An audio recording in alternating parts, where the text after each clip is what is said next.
Je le disais aussi à l'entame, la population guinéenne s'accroît de 3 nouvelles personnes. En effet, le président de la transition, via un décret lu sur les ondes des médias d'État, a accordé la nationalité guinéenne à 3 personnes étrangères que sont Yacoub Sidia, Armestron Kinge Massoma et Alcino Fernando Montero de ça. Quels sont les critères d'obtention de la nationalité guinéenne? Que dit la loi? Nous allons donc partir sur le terrain pour faire réagir Maître Amadou Desba. Il est avocat au barreau de Guinée. On refait le monde, l'invité. Maître Amadou Desba, bonsoir. Bonsoir. Merci d'avoir accepté notre invitation. Bouakar Sansobari, question pour Maître. Maître Ba, le Condé vient de le dire tout à l'heure, le président de la transition, via un décret, vient d'octroyer la nationalité guinéenne à 3 personnes dont il vient de donner les noms. Nous avons envie de savoir qu'est-ce qui peut présider à l'octroi de la nationalité guinéenne à quelqu'un qui ne l'avait pas auparavant, à un étranger. Écoutez, la nationalité guinéenne peut être acquise par un étranger sous diverses formes. D'abord, quand un étranger est né en Guinée, même s'il a des parents étrangers, par rapport à sa naissance, il peut, pendant sa majorité, solliciter que par déclaration que la nationalité guinéenne lui soit octroyée. Ensuite, si par exemple il a épousé un national, par exemple un Guinéen épouse, un étranger épouse par exemple une Guinéenne, il peut par ce biais également obtenir la nationalité. Mais s'il n'est pas né en Guinée, il n'a pas épousé un Guinéen ou une Guinéenne, il a la possibilité également d'être naturalisé par décision d'autorité publique. Cela consiste notamment à lui octroyer la nationalité s'il remplit un certain nombre de critères. C'est d'abord de résider en Guinée pour une période déterminée et ensuite qu'il n'ait pas fait l'objet de condamnation, par exemple pour les bonnes mœurs, pour des violences sexuelles, qu'il n'ait pas été condamné pour atteinte à la sûreté de l'État, en tout cas des infractions aussi graves, et ensuite qu'il y ait une enquête de moralité sur sa personne, parce qu'il est important qu'on sache à qui on a affaire, même s'il réside en Guinée, s'il a commis des infractions, s'il n'est pas de bonne moralité, il ne peut pas acquérir la nationalité guinéenne. Et ensuite, il faut absolument qu'il parle au moins une langue nationale, parce que l'intégration, il doit prouver qu'il s'est assimilé, qu'il a assimilé la culture guinéenne à travers notamment la possibilité de parler une langue locale. Donc, si toutes ces conditions sont réunies, en ce moment, il saisit le ministère de la Justice à travers le président d'un tribunal de son ressort, qui, après avoir examiné les conditions que je viens de citer, peut, si les conditions de fond et de forme sont réunies, peut en tout cas recevoir le dossier, et à partir de là, le président de la République peut effectivement prendre un décret pour naturaliser un étranger dans notre pays. Voilà, en résumé, les conditions qui sont requises pour que quelqu'un soit naturalisé, entre autres, dans notre pays. Alors, je veux savoir, les conditions que vous venez d'énumérer, elles sont absolument, intégralement requises, ou bien on peut réunir quelques-unes et ne pas réunir d'autres? Écoutez, parfois, par exemple, pour ce qui est de la résidence, si, par exemple, l'intéressé normalement doit au moins prouver qu'il est en Guinée depuis 5 ans, mais cela peut lui être dispensé si, par exemple, il a intégré l'armée au cours, par exemple, d'une bataille, qu'il a participé aux côtés des forces armées guinéennes, il a défendu le pays. Ou alors pour des questions économiques. Si, par exemple, il peut, par exemple, à travers sa naturalisation, représenter la Guinée à un sommet, ou en tout cas sur le plan économique, et que cela peut bénéficier à la Guinée, également au niveau sportif et culturel. Si tout ça, si des conditions comme ça sont réunies, on peut lui alléger certaines d'entre elles. Mais le plus important, c'est qu'il faut qu'il y ait une enquête de moralité autour de sa personne. Parce que si il est poursuivi pour des crimes aussi graves, même si certaines conditions sont réunies, normalement, le ministre de la Justice peut lui refuser, de recevoir le dossier, et le président de la République pourrait ne pas signer le décret. Mais là également, il y a un recours à la Cour suprême dont on ne va pas parler ici. Donc, il y a ces conditions, il y a des exceptions sous certaines conditions. Mais admettons que parmi les personnes qui sollicitent la nationalité guinéenne, il y en a qui sont poursuivis dans d'autres pays pour des faits que vous venez d'énumérer. Est-ce qu'en l'état, la Guinée peut admettre que l'intéressé obtienne la nationalité?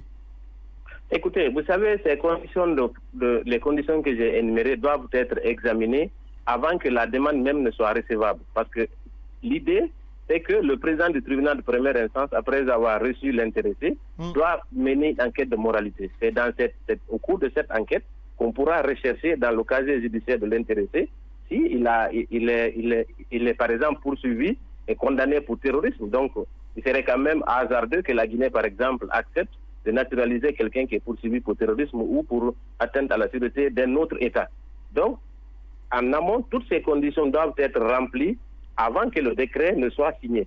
Maintenant, si au bout du compte, le décret il est signé et que par la suite, on se rend compte que effectivement cette personne est poursuivie dans un autre pays pour des actes aussi graves, il y a la possibilité pour le président de la République, après avoir obtenu toutes ces informations via le ministère de la Justice, il peut rapporter son décret et en ce moment, le monsieur est déchu de sa nationalité qu'il a acquise par la naturalisation. Maintenant, est-ce que ces informations doivent être reçues par l'opinion ou bien ça doit se passer entre le juge concerné, la présidence et l'intéressé? Écoutez, vous savez, normalement, c'est des informations qui peuvent être recueillies par tout moyen, notamment par les moyens électroniques. En fait, c'est une véritable enquête qui doit être menée. Et il y a même des délais que je ne maîtrise pas forcément, mais quand la demande est formulée, il y a un délai d'environ près de 6 mois au cours desquels toutes ces informations-là sont recueillies pour que des personnes ne soient pas naturalisées étant donné qu'elles sont poursuivies ou elles ne représentent aucun intérêt pour la Guinée. Parce que l'objectif, c'est quoi? C'est que quand une personne a un intérêt pour le rayonnement du sport, par exemple, on a vu avec la France, avec d'autres pays, si c'est dans le domaine du sport, ça peut rehausser l'image d'un pays. C'est dans ces conditions-là qu'on peut naturaliser quelqu'un qui n'est pas, par exemple, né en Guinée. Il faudrait que cela ait un intérêt pour le pays. Maintenant, pour ce qui est des conditions, il faut absolument que le juge qui est saisi soit à même de procéder à toutes ces vérifications pour que le président de la République, en prenant son décret, le prenne en toute connaissance et que cela ne porte pas préjudice au pays. Maître Amadou Desba, avocat à la Cour, merci à vous d'être passé dans cette émission. Merci beaucoup. Allez, bonne soirée. Choma FM, la radio de la mutation positive. Lamine Moïma Sissé, on est éclairé. Oui, bien éclairé. J'étais déjà éclairé et je le suis davantage après le passage de Maître DS, pour qui j'ai beaucoup de respect, que j'ai découvert pleinement lors de ce procès-là. Oui, du 28 septembre. Oui, que je trouve très, très averti. Donc, alors, mais moi, mon problème dans tout ça, parce que moi, j'en ai vu, ça vous devez le savoir, et on a vu dans la délégation du président des gens qui ne sont pas guinéens, mais qui aidaient la Guinée dans le domaine économique à structurer, à aider peut-être le président de la République. On a vu des gens. Mais je ne sais pas pourquoi cette propension pour la télé, pour la diffusion des décrets à la télévision nationale. L'intéressé, le président a jugé qu'il peut être utile à la Guinée, sous réserve de vérifier tout les ce conditions. Que Maître DSA vient d'énumérer. Toutes ces conditions. Mais s'il peut être utile, il a pris son décret, il faut le notifier à l'intéressé, enregistrer au journal officiel pour légaliser, et après c'est fini. Mais je ne sais pas pourquoi on aime tout diffuser à la télé. Et même les rapports, les petits rapports, ou bien les rapports des missions d'observation, ou bien les décrets de restructuration, les décrets de restructuration des structures, mais des papyrus à ne pas en finir. Vous voyez le présentateur suffoqué sur le plateau est en train de lire tout ça, ça n'a aucun sens. Je ne sais pas pourquoi, on en a tellement lu dans ce pays, on a tellement entendu des décrets. Donc c'est des choses qui n'en valent pas parce que ça n'a aucun sens. Ça ne rapporte absolument rien. Celui qui est concerné, il faut le notifier. Et après, il commence à faire son travail pourvu qu'il ne soit pas une personne dangereuse. Après, qu'on découvre qu'elle n'est pas une bonne personne et qu'elle n'est pas une personne de bonne réputation. D'accord. Donc c'est vraiment. C'est tout le regret. Mais sinon, je suis le président de la transition, en le faisant, je suis convaincu qu'il en est convaincu. Je suis convaincu qu'il est convaincu que les personnes qui ont bénéficié de ce décret de naturalisation pourrait servir, pourrait servir le pays. Et voilà, donc, et qu'elles ne soient pas des personnes de mauvaise réputation. D'accord, oui. Ça n'avait aucun sens de lire le décret à la télé. D'abord, comme je l'ai dit tout à l'heure là, autour du premier sujet, moi ma préoccupation dans cette histoire-là, c'est est-ce que à chaque fois qu'on prend un décret de naturalisation d'un étranger, est-ce que les procédures, les conditions qui sont subordonnées à ça, est-ce que ces conditions sont toujours respectées? Est-ce que les procédures sont respectées?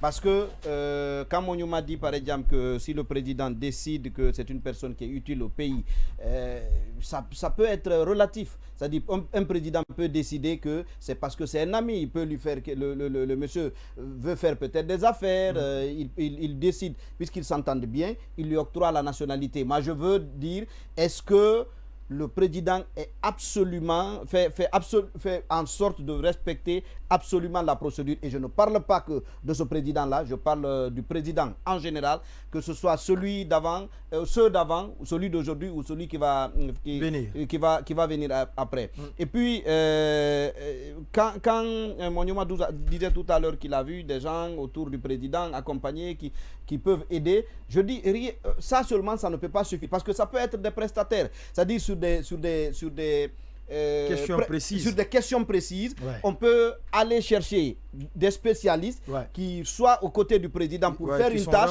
parce qu'ils sont payés pour ça. La dernière chose, et je suis d'accord avec lui, mais je vais y apporter quand même pour moi un petit bémol, c'est de dire que tout ne doit pas passer par la télévision nationale. Ceci étant, si ça ne passe pas par la télévision nationale, nous sommes à l'heure du numérique, il faut le communiquer par d'autres canaux. Parce qu'il ne faut pas non plus que, sous prétexte qu'on lit tout à la télévision nationale, que l'on nous cache tout. Il y a au moins quelques éléments qui passent par la télévision nationale aujourd'hui. Après, ça nous sert d'éléments de preuve, d'éléments factuels pour juger de la pertinence de ceci ou de cela. Si tout cela nous était caché, ce ne passait pas par un certain nombre de canaux, notamment la télévision nationale, je pense qu'il y a beaucoup de choses qui passeraient sans que l'opinion publique en soit informée.